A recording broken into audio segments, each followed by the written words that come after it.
Hello, friends. Welcome to week 4 of the Best Version of You July Book Club. I can't even believe that we're already here at week 4, that we are finishing up the book this week.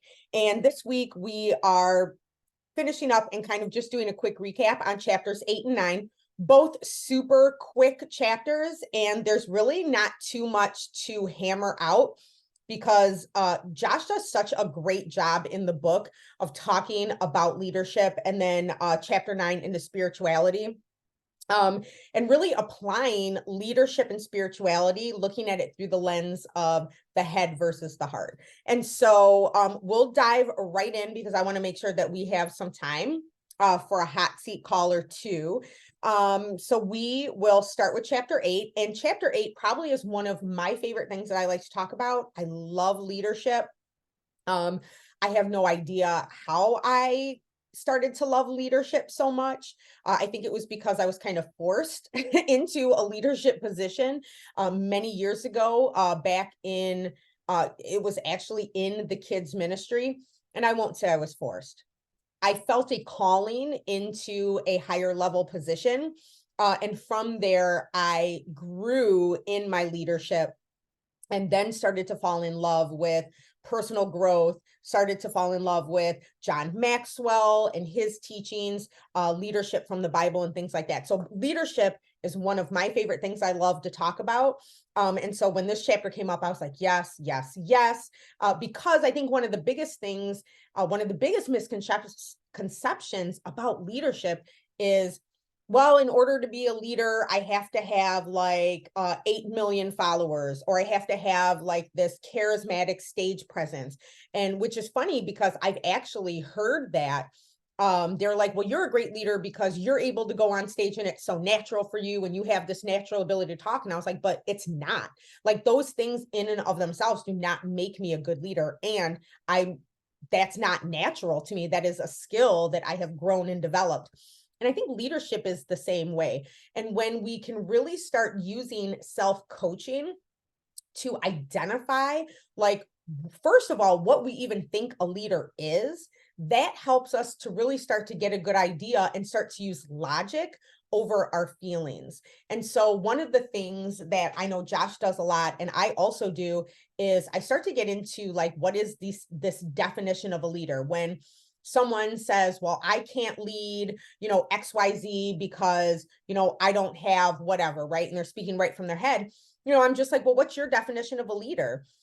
When you're able to put a definition on it, it helps you to really kind of look at things logically, right? Because I think for a majority of people, they see the external successes and they're like, oh, well, somebody's rich or somebody's famous or somebody has all these followers or somebody's got it all put together and they can speak well.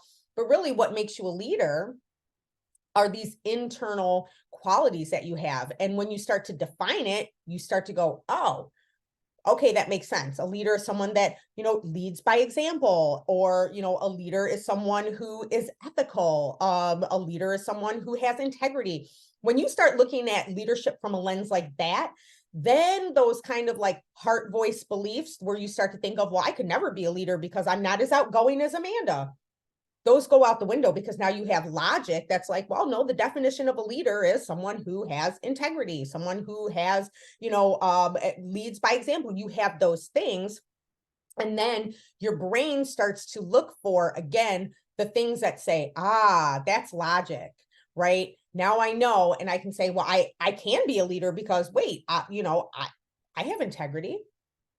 I do things like that. And so it's really, when we're looking through this view of leadership, is just to say, okay, are the things that I'm saying coming from this head voice that is rooted in lack and scarcity, and that is coming from like shame or blame or failure? Or am I able to look at things logically, first of all, and understand the definition of leadership? And then, okay, what does the voice of potential and hope and, faith and abundance say? And so self-coaching helps you to ask questions.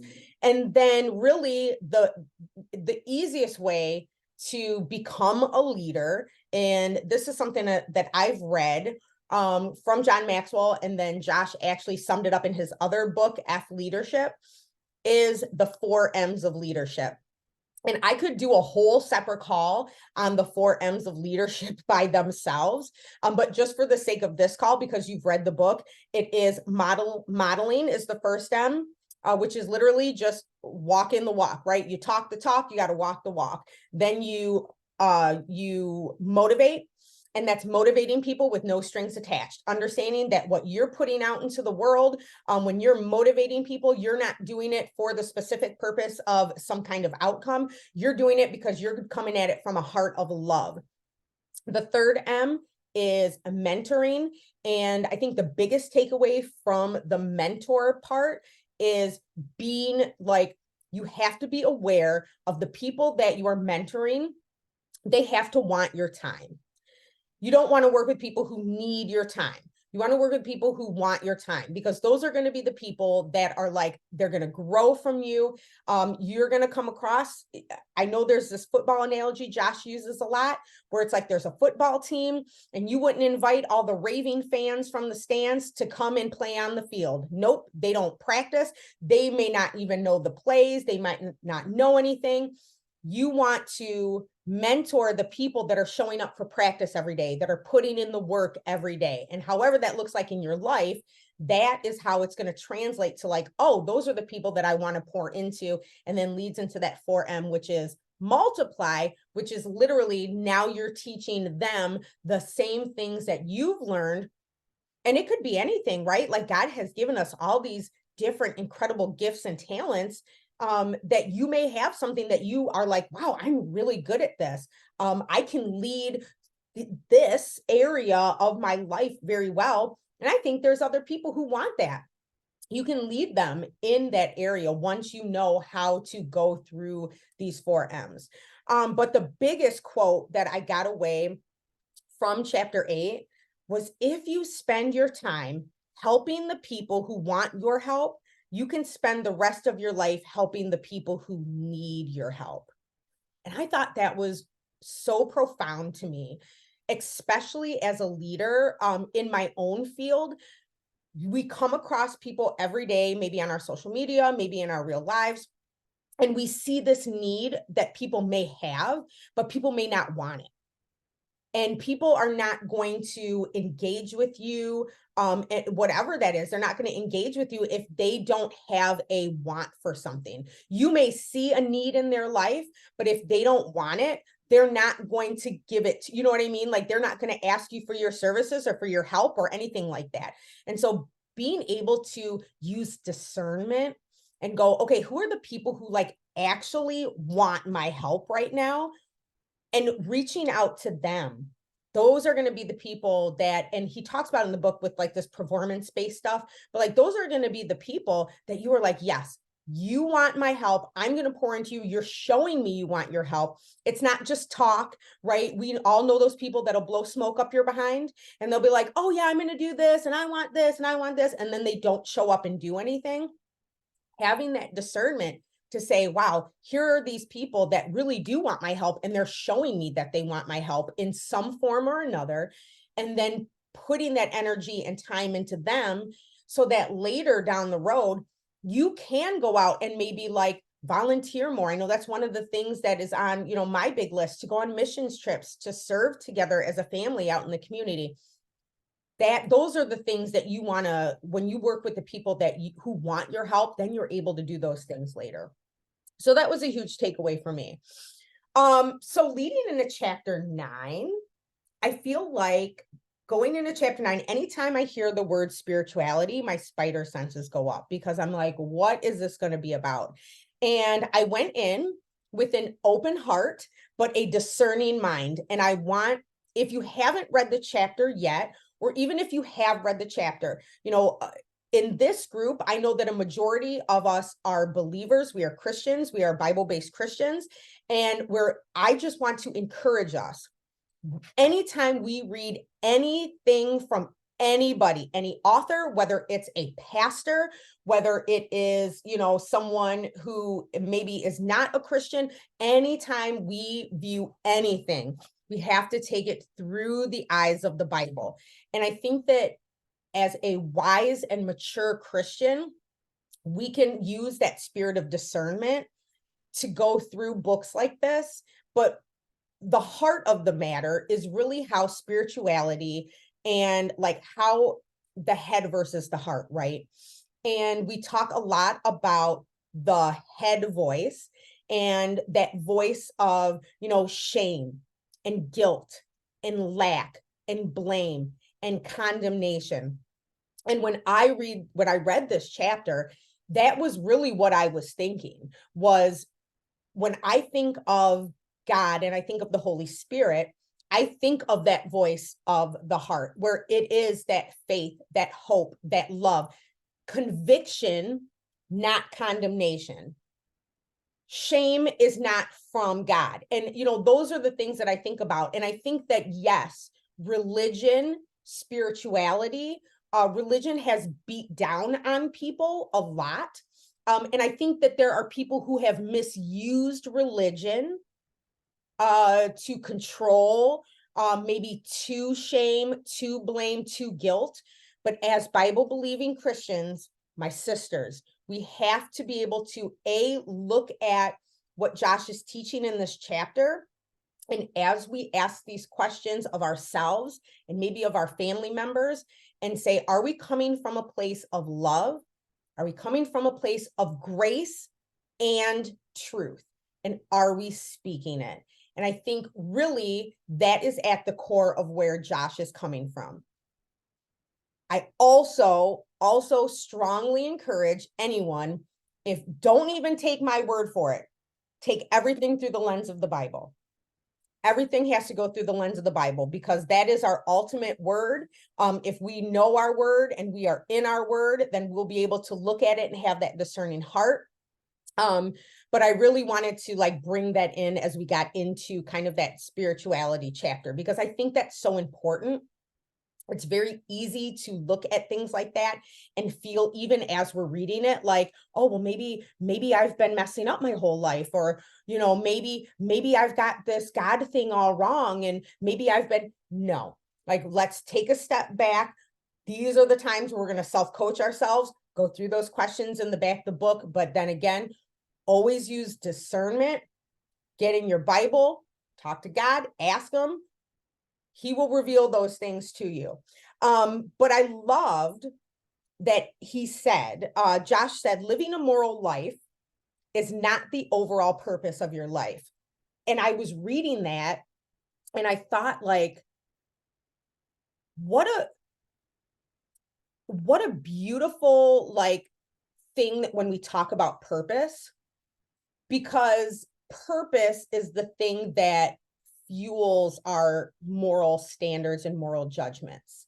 And I remember as I was reading that, I was working with my coach, Lindsay, last year, and we were talking about purpose. She was talking about another client of hers, and he was kind of like, well, what's my purpose? And she and I were talking about it, and she said, I really think that our purpose is to be the best versions of ourselves so that we can go out and help more people and help them become the best versions of themselves. And it got me thinking from a more spiritual point of view, because it's in the chapter of spirituality. But I really was like, if our ultimate purpose is to go out and be a bright light to others, how can I bring that back to what I know is in the Bible, where Jesus has called us to become disciples to all, right? And I was like, well, what if that is our purpose, is to be the light? And when you are the light, you're working on yourself, on becoming the light and loving people, speaking with grace and truth. Now you have a purpose that is so deep. Remember a couple chapters ago when we started going to our life mission and our life vision, we have a deep love for people. When we see the potential in people, when we come from a place of grace and truth and can still love people in spite of who they are, hate the sin, love the sinner, right? When we can come from that place, I think that we are then showing people who Christ is, but then that is our ultimate purpose. And so I love that when he was like, it's not just about living a moral life, it's about the purpose of your life. And he even put it in the book. I think it said something like, if you have a strong purpose, you're probably not going to stay up late drinking all night. But if you don't have a strong purpose, then it doesn't matter if you stay up late drinking all night and debauchery or whatever, because you have no sense of purpose. It doesn't matter what happens the next day, right? And so really thinking about that and letting your purpose really fuel your actions, and your drive and your morals will fall in line. I just thought that was a huge piece that a lot of people like, I think they miss the boat, right? They think if I just act good, if I earn, my grace, if I do these good things and that, but then it just kind of misses the mark because they have no purpose. Sorry, you can hear Zoe in the background. So those were kind of like my biggest takeaways from the last two chapters. I'm going to mute for 1 second.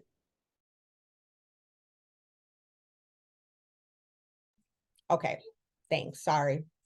That's what happens when the kids are up and running around. It's life, right? So I knew this call was going to be pretty short. I was like, there's not really much to say in this recap, but I did want to jump in and do some hot seat calls today. If anybody has any questions or comments or anything that they took away from these last two chapters, I'm going to unmute everyone, and I would love to just like hear your thoughts. There we go. I think, oh, no, wait, what did I just do? There we go. Sorry, did that work? Mm-hmm. Okay, perfect. So I'd love to hear from you guys. Any big takeaways or anything that you like really stuck out from you from these chapters?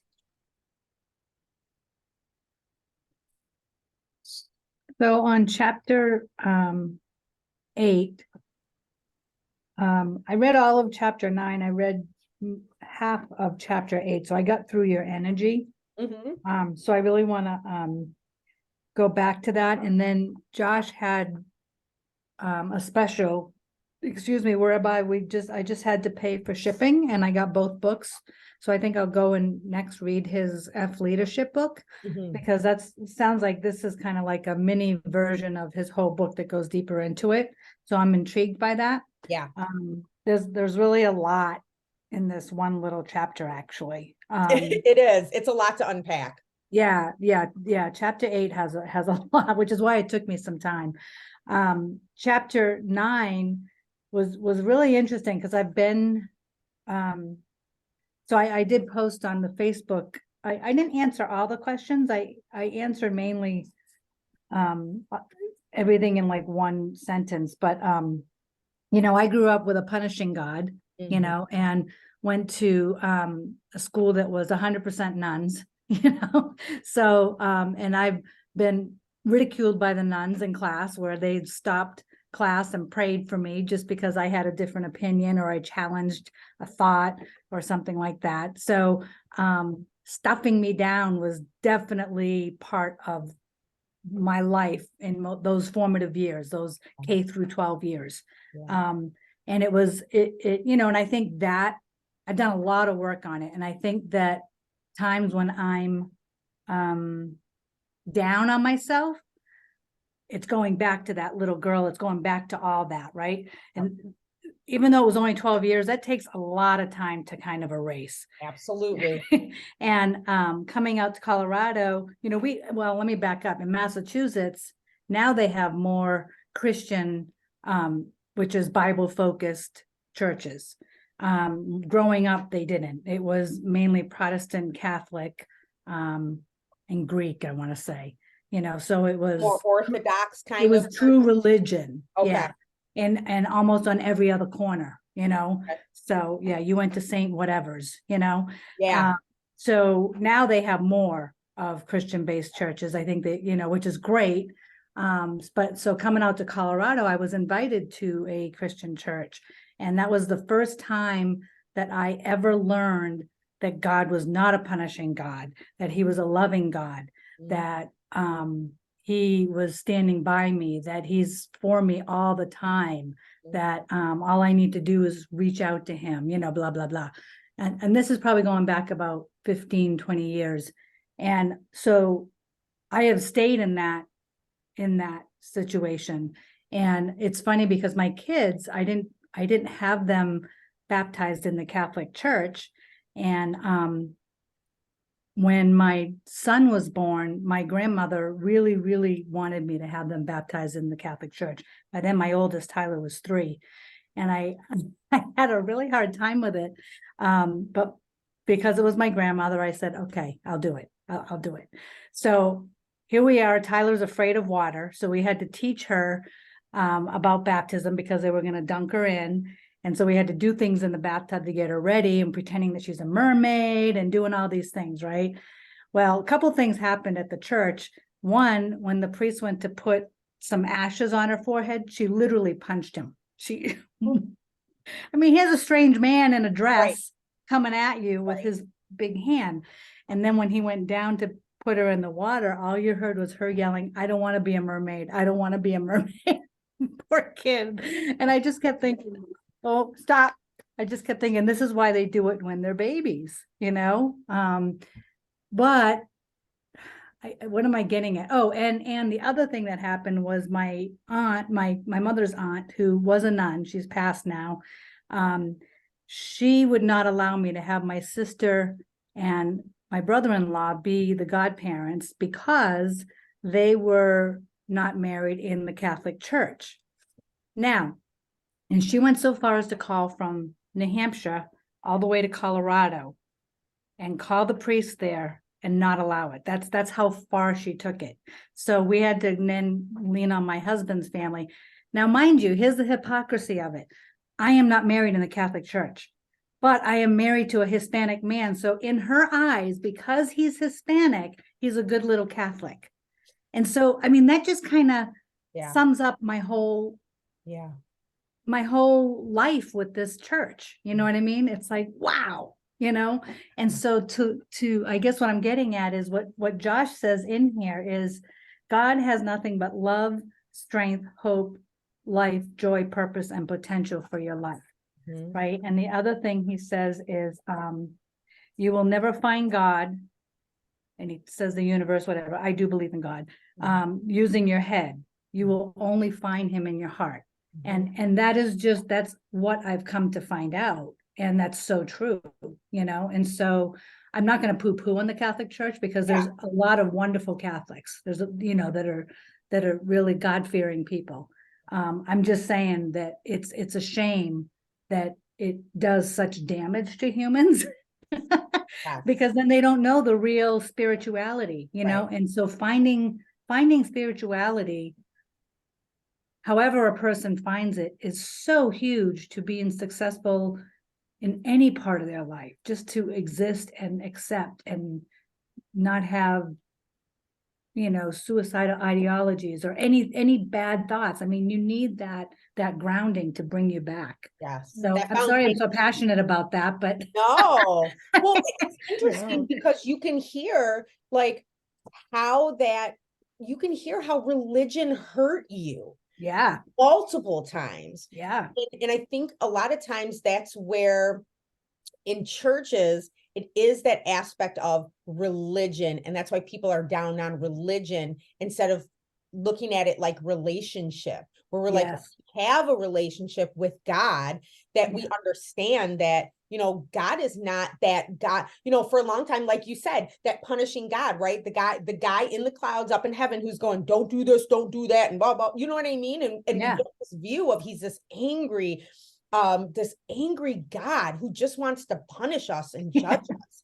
And no wonder people are like, I don't want anything to do with that God. Yeah, as a kid, you go to camp and you're told, okay, I'm dropping you off. Now be careful, watch what you're doing because God's watching. You're like, oh my goodness. Right. And you think the lightning bolt is going to come down and strike me. And you're like, oh, now I'm terrified. Right. Yeah. You don't see the love. Yeah. Anyway. For sharing. Thank you. For sharing. That was awesome. Thank you. What about you, Teal? Hi, Teal. Hi, Amanda. I wasn't expecting you. So I was like, hey, girl. I made it. I actually was like, I was on here at 11 and I was like, why am I the only one in here? And then I went back and I looked at your message and it's at noon. I'm like, okay, so I have an hour. So I went and Yeah. rode my bike and here I am. We just got home at 3 a.m. Like we finally went to bed at 3 a.m. this morning. We were flying in from Virginia, but we expect flight delays and just get home safely. And so I'm here. I'm glad you made it. Yay. Yeah. Were you able to get through any of like the chapters? I know you were gone. Oh yeah, no, I finished the book this morning. Finished it and actually wrote out my answers. So I think I loved chapter 8, and one of the biggest things I loved about chapter 8 was it's better to be on the right mission by yourself than to be diluted with the wrong people. And I remind myself of that I'm here to help the people that want my help. Yeah. And that there's going to be a ton of people that are not ready for it. Yes. And that's okay. And that should not affect my energy or my purpose or what I am trying to do, what my mission is, what my purpose is. Yes. I have a lot of purposeless people in my life. And so trying to challenge them with finding their purpose. And like I truly feel like I'm here to live my best life, and I want everyone else to live their best life. And so helping people figure out what that looks like to them. Religion to me, or spirituality, has been very different throughout my life. It was not a thing when I was a kid, except you would go to church and get a popsicle, or they'd come pick you up on the bus and you'd get a popsicle, and or go to camp. It wasn't really something that was part of my home growing up until my dad married my stepmother, and she's Catholic. I actually chose to become Catholic in Hawaii, but it was it depends on the church family, the relationship with the church. And it was very much, it's a relationship between you and God. It's whenever you're ready to do it. And they were there to support me doing it. And so I actually got confirmed in Hawaii, and became Catholic. My going to church and my kids, once I had kids, my first husband was very atheist, and religion wasn't part of his home growing up. And so when you come into a marriage together and you bring different traditions, religion, your beliefs together. We had a very tragic thing happen to us when my kids were little. We were in a car accident, and it was my want coming out of that car accident that I wanted them to be baptized. So we had them baptized Catholic. He honored my wishes for that. I wanted to give them foundation. I wanted them to have a place where they could be married and buried, honestly. Yeah. And what they chose to do with it is entirely up to them as they've grown up into adults. And that I don't put anything on them to do anything with that relationship is there for them if they want to develop it, or understand it. I have been part of other Catholic church where it was not so much what the community could do to help support my family or make us better people. It was, what can you do for the church in terms of your time and your money? How much money can you give us and how much of your time? And if you're not giving us enough of your money and time, then you're less than. Yeah. So I didn't stay with that church. I actually found a very lovely Christian church and got rebaptized Christian because of the feeling of peace, and the messages that were being spoken it was almost like they were in my living room, right? And like, how do they know what's going on in my life? And the sense of peace when you leave there and going into your week. But speaking from what Denise was saying, like, I honestly thought when I had a conversation with the parents that I was going to get disowned because I was choosing to do something different than what their foundation was.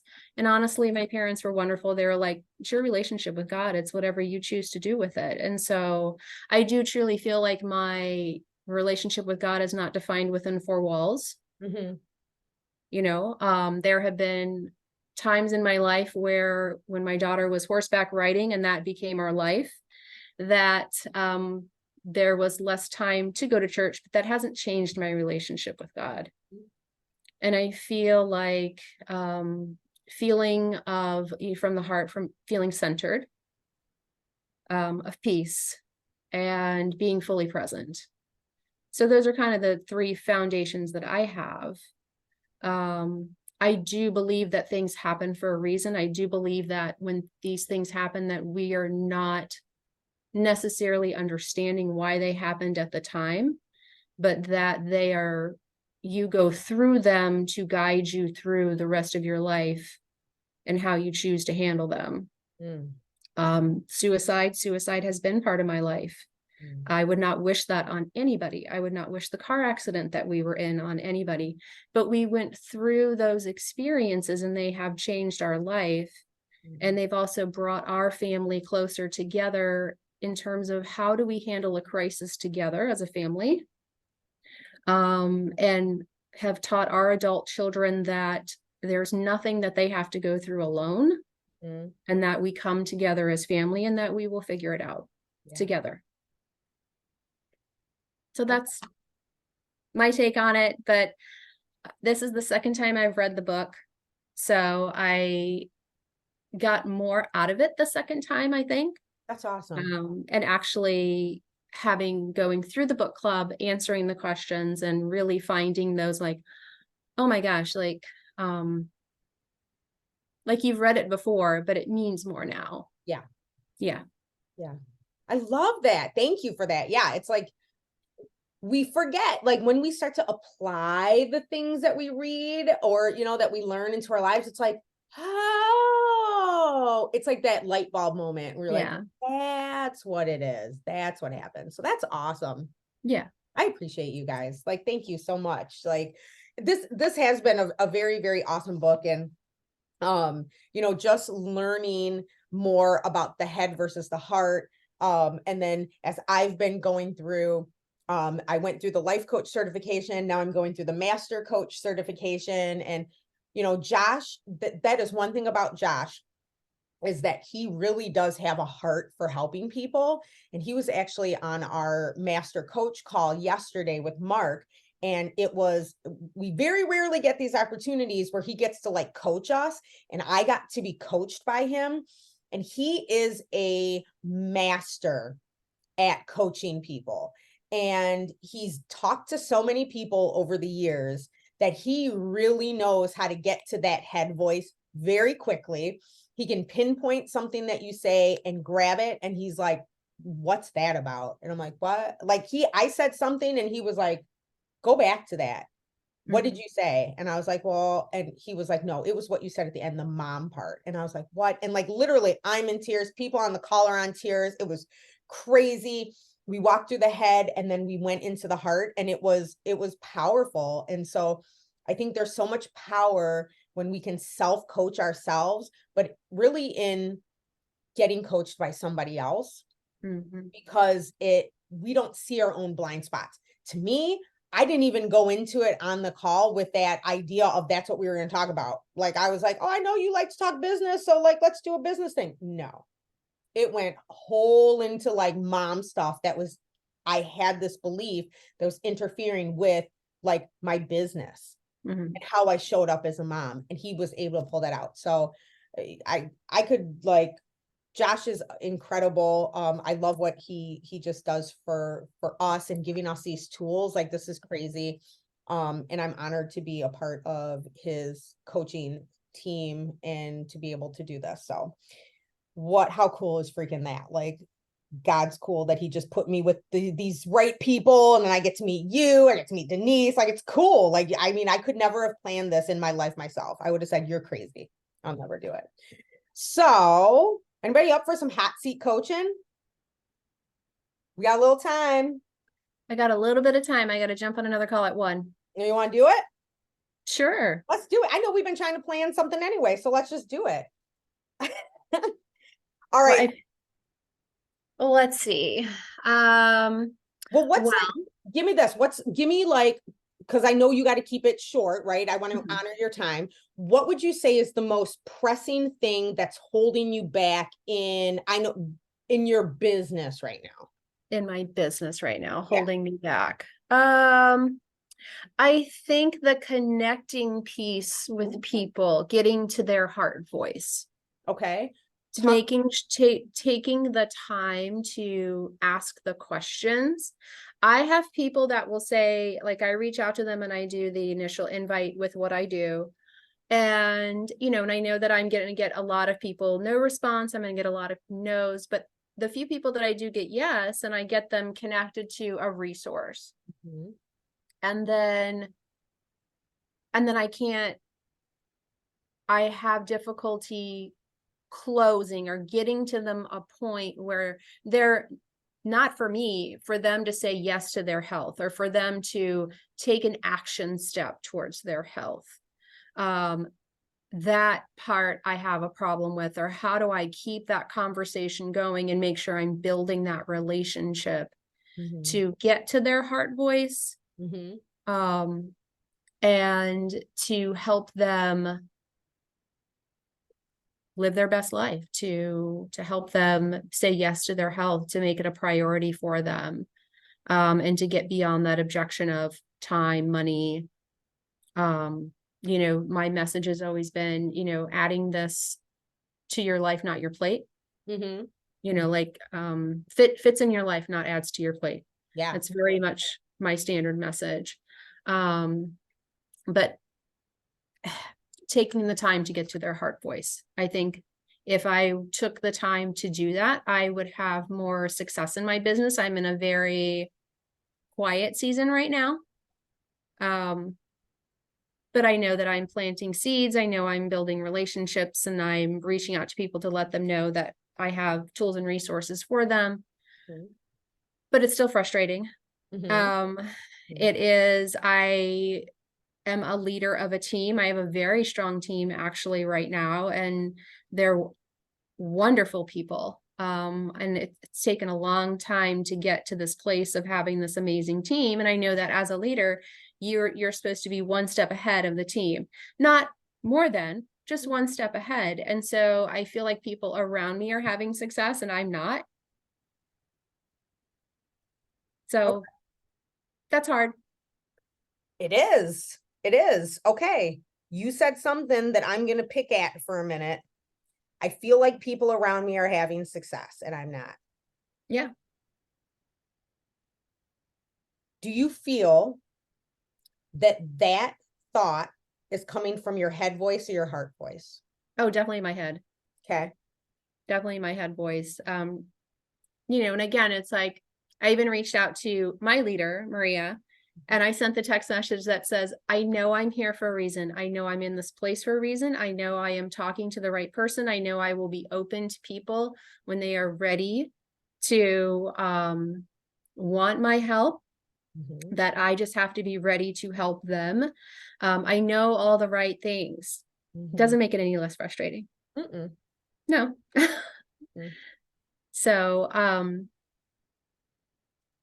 but in that day, I made some changes. Mhm. One, I listened to Brendan Burchard's Growth Day, and he talked about the 11 a.m. rule. And so it's just very minor tweaks to my day, just to change it to make it more successful in terms of what I was putting out into the world. Mhm. Um, and not spending so much time before that 11 a.m. or whatever cutoff time, what needed to be pulled in, Mhm. or responding to messages, or like the building is still standing, everyone is still breathing. It can wait a minute. Like, Mhm. I've set no expectation with people that I need to respond to them immediately. It can wait. Mhm. But making sure that I'm putting out what I need to put out into the world, whether it's my post and thoughts for the day, my invites, my follow-ups, my what I need to get out, and just making those minor shifts. Mhm. That one day I did 8 invites. and like taking my head voice out of it, and just, I lose nothing by inviting somebody and letting them know that this is an option for them. I love that. So that voice is Yeah. definitely the voice of hope, future potential, purpose, Mhm. love, and abundance. Yep. And you can see the shift. You could even see the shift in your energy from the call. Like when you talked about, when you said, I feel like people around me are having success, but I'm not. And Denise, I don't know if you caught this, which is why I love doing Zoom calls, is because you saw it on your face. Like I felt it. You almost looked defeated. You kind of hunched down a little bit. You kind of slumped over a little bit. But Yeah. then when you came from the place of, well, I know that I'm going to go put something good into the world. Mhm. You lit up. Yep. You sat up a little bit straighter. You smiled a little bit more. I saw like the confident Teal, the real Teal The deal. real Teal. The real Teal came out right there. Yeah. So what is something that you could say daily to keep that heart voice at the forefront? I think so. One thing I've started doing is, and we took this from when we were in San Antonio with Ashley McClellan, like her affirmations, but I've added some from the book. Mhm. And so I read those every morning. But I think what would help me is, before I put those invites out to the world, that I need to read those affirmations and come from that place of, I have nothing to lose by inviting someone into this opportunity, or letting someone know that this is an option for them in their life. What they choose to do with it is entirely up to them. And it But has, I lose nothing by letting them know about it. that's right. Yes. So yeah, I think that key shift is going to be Mhm. doing it before you do your invites. Yeah, I'm going And to do that. I would love to hear, like, I can touch back with you like in a week, in 10 days, but I would love Yeah. to see this week when you do that, when you do those affirmations right before you send those invites. I'd love to hear the energy that you have when you send out those invites. But I'd like to hear like the response that you get back, because it's really true that what you put out there is what you're going to get. And if we're doing Truly, yeah. things from like, I know you and you're committed, and you'll be like, I'm going to send these invites no matter what it takes. But if you're sending those invites from that heart, that head voice, and it's that Right. frustration, you're going to come across as, I'm just gonna send this invite, like, hey, I got this opportunity, and you can come, maybe lose some weight, fit this into your life and not add it to your plate, or you could be like, I have like this amazing opportunity for you to come in and change your life. I saw that you were talking about this. Can I send you some more info? And somebody's gonna be like, well, dang, that is the real Teal. They're going to catch your energy. They're going to catch your excitement. They're going to catch your passion for it. Then you're going to get even more passionate and excited. And you just took the pressure off your shoulders, because you were like, how they respond has nothing to do with me. Yeah, exactly. I even reached out to somebody I've been talking to for a while. And, ultimately it was a no right now, or I'm going to pass. Mhm. But my message to her was like, hey, I just want you to know, like, I would love to work with you. This may not even be on your radar right now, but I don't make that decision for you. And I'm just here and available if you want to have a conversation, if you want to jump on a call. And she was like, I think I'm going to pass right now. I'm like, that's okay. The door is open for you at any time. Just Absolutely. circle back with me and let me know. But I just wanted you to know I thought about you today, and that even if this is not on your radar, I just wanted you to know that we were touching base today. I love that. And I think, Yeah. like, how good did that actually feel when you sent that invite? Because it sounds so genuine, right? Mhm. It's like, I was thinking about you, and it leaves that door open for you Yeah. guys to still grow in friendship, whether she works with you or not. She's gonna be like, well, I'm honored. Yeah. Yeah, exactly. It feels really good in my heart. Mhm. And again, like, I'm not here to make decisions for people. I'm not in charge of what they do with my message, but I shouldn't not send the message and let them know that I was thinking about them. So that, coming from that place of when I'm connecting with somebody, and like, again, like, I don't want to make the decision for you. Mhm. I want you to know that it's an option so you can make an informed choice, and what you choose to do with it is entirely up to you. Just know that I'm here. I love that. Yeah. That's great. I love it. All right. This week, do those affirmations. I'm gonna check back and be like, how did it go? Please do check back in with me. I'm going to make that shift. I love that. I love that so much. Well, I'm glad that you were on, and then we could like even hash it out for a quick minute. That's like a really quick hot seat, but wow, that was really good. And I think the thing I love that you called Maria, because when you have someone else that you can talk things Oh, out yeah. with, then your brain, your heart voice starts to come up more. And I know Maria knows about the head versus the heart, and she can be like, wait a minute, wait, what's that? Where's that Mhm. coming from? And what's this? Yeah. And so hashing those things out with, someone that you trust, your upline, whatever that looks like in your life, someone that you look up to, Mhm. and just being like, hey, I'm going through this. I think that's huge. So that Yep. was awesome, friend. Yep. She was on the other side. She was like, don't get discouraged. Don't like, I know the right things. I know. Yeah, how many But I times just do we have know to the say right? it out loud sometimes. Yep. Yep. Let's get it. We know the right things. Our Mhm. brain is going to be like, who cares, right? Because we're always going to be looking for those things that keep us safe. So it's just constantly rewiring and rewiring. Mhm. Brad talks about it all the Rewiring. time too. Yeah, it's literally rewiring your brain. It's not going to take one phone call or, one day of doing affirmations. Josh actually, he challenged me. He created a because affirmation for me yesterday, and he was like, I want you to do this. It's like medicine. That's how I thought about it. It's like medicine for our brain. 3 times a day for 90 days. And he Mhm. was like, commit to me that you will do this. Tell me that you will do this. And I was like, I'm not going back. So I am doing this. I'm committing to this. So do that. It's so powerful for our brains when we're trying to dig out some of this old crap to really Well, feel and like it. to Denise's point too, like the things that come up and that you get triggered by because of your experience, and then and it's going to take a long time for that rewiring, right?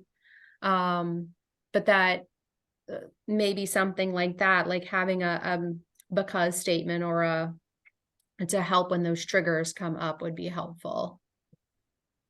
Yeah, it's funny because also like, so I went through, gosh, it's going on 6 years now. 6 years ago, I went through, basically a recovery program for alcohol abuse. And my sponsor, what she taught me was in all the writing I had to do, when I sat down to write, I had to, at the top of my notebook on that page, write a prayer to God each time to invite him in. Which is the same as, you're doing the affirmations, right? Or we could do both. Yep. And it's funny, I have no boys this weekend, which is fabulous. They're going to football camp. So it's just, so I have all this time, and what I'm doing is I'm mapping out what my mornings are going to start to look like. And so part of that is when I get engaged in business activity, I'm going to have my because statement and affirmations ready, and I'm going to write a prayer on my page right before I start my activity to invite God into that. So it helped me in those times, and I feel like it's a good practice to help me in this time. And the other thing I learned a lot was when we get those triggers is just to pause. Like we don't even have to do anything, just pause. And then the right answer will come to us. And that phone is so heavy. Like sometimes it's like a big weight, right? But I think you did the best thing, which was calling a friend, right? Calling your upline, or it could be anyone. And sometimes they have like just a little way of flipping the script for us, and you go, oh yeah, okay. And then boom, it's gone, Yeah. So I love your story. Thank you. Thank you. And thank you for sharing yours too. This is why I love this community so much. I do. I love this community. I love this so much because we're all growing together. Nobody has it all together. Like not one single person on this planet is perfect and has it all together. And being able to be like, oh yeah, you shared your story. That's so relatable. Denise shared this is so relatable. Amanda shared that. That's so relatable. And now we can take and learn from each other. It's this beautiful, like, I don't know, melting pot of growth on top of what we're doing. So I'm thankful for you ladies. And if you were catching this recording, I just pray that you are blessed, that this book has blessed you. And we will get together. I am planning something for August. I think I'm going to do kind of like I don't know. I don't know what I'm going to do. God's been working on something and I'm just going to let him do it, but I'll let you guys know and I'll keep y'all posted and in the loop. Sounds perfect. All right, friends. I will see you guys later. Thanks for joining Bye. July Book Club. You guys are awesome. Thank Enjoy your you. day. Enjoy your weekend. Bye. Bye.